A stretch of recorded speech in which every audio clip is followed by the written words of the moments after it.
Assalamualaikum warahmatullahi wabarakatuh.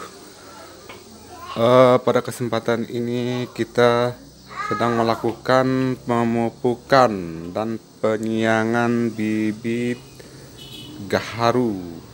Ini kita bibit sekitar 5.000 batang, sekitar umur 4 bulan di polybag. Belum kita pindahkan ke lahan. Untuk sementara kita melakukan penyiangan dulu dan pemupukan dengan pupuk Ponska, NPK Ponska, supaya pertumbuhannya lebih baik untuk dipindahkan ke lahan. Sebelum dipindahkan ke lahan, ini kondisinya umur 4 bulan di polybag, umur 6 bulan di polybag baru kita pindahkan ke lahan. Ini sedang kita seleksi yang mati dan yang rumput-rumput atau gulmanya kita bersihkan dulu. Kemudian kita langsung melakukan pemupukan dengan pupuk NPK Ponska sekitar sedikit saja di dalam polybag, sekitar ujung sendok makan.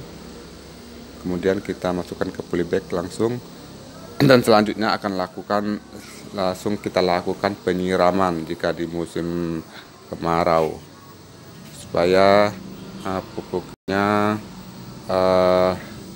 bisa langsung diserap oleh bibit gaharu ini. Ini sekitar 5.000 batang sudah umur 4 bulan di polybag.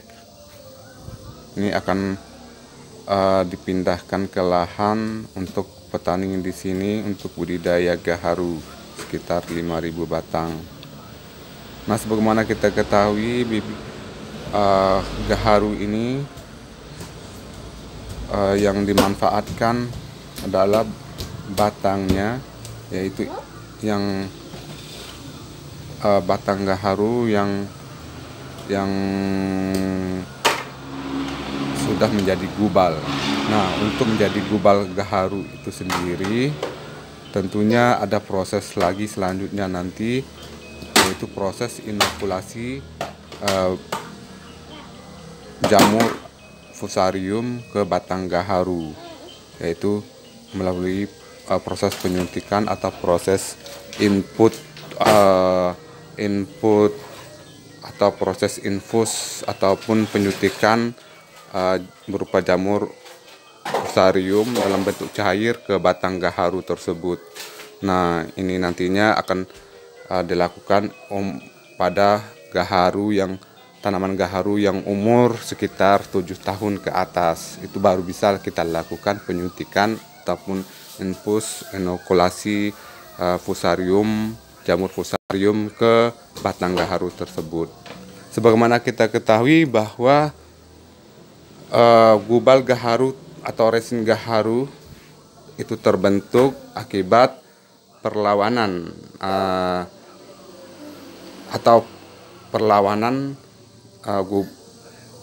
batang gaharu atau tanaman gaharu terhadap penyakit. Itu reaksi tanaman gaharu terhadap penyakit yang dibawa oleh jamur fusarium, sehingga terbentuklah gubal atau resin gaharu pada batang gaharu. Nah, sebenarnya jamur fusarium ini membawa penyakit, namun dilawan oleh tanaman gaharu itu sendiri sehingga terbentuknya gubal. Nah, gubal inilah yang dimanfaatkan nantinya oleh petani untuk diolah kembali untuk dijual ke pedagang-pedagang gaharu di sini. Nah, itulah prosesnya nantinya.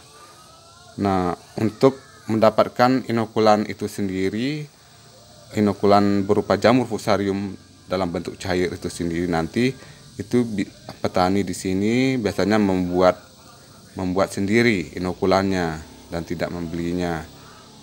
Kami sudah melakukan pelatihan untuk petani di sini cara membuat inokulan jamur fusarium untuk gaharu itu sendiri. Nah, mungkin Anda bisa juga nonton di video kami sebelumnya di playlist budidaya gaharu itu ada cara membuat inokulan gaharu dalam bentuk jamur fusarium dalam bentuk cair. Itu sudah kami posting pada video sebelumnya, cara membuat inokulan gaharu berupa jamur fusarium dalam bentuk cair maupun dalam bentuk padat. Anda bisa nonton di video kami sebelumnya. Nah pemirsa, itulah yang perlu kita ketahui tentang proses budidaya gaharu hingga menghasilkan gubal gaharu. Yang paling penting di sini yaitu nantinya proses penyuntikan atau inokulasi jamur fusarium ke batang gaharu itu sampai menjadi gubal. Itu cukup sulit pemirsa. Namun jika kita lakukan dengan tahap yang benar, insya Allah itu bisa berhasil dengan maksimal dengan penyuntikan atau inokulasi jamur fusarium ke batang gaharu tersebut. Anda bisa menonton video kami sebelumnya tentang budidaya gaharu ini. Di playlist budidaya gaharu itu ada cara membuat inokulan jamur fusarium untuk inokulasi batang gaharu tersebut. Terima kasih, salam jumpa kembali dengan channel kami. Assalamualaikum warahmatullahi wabarakatuh.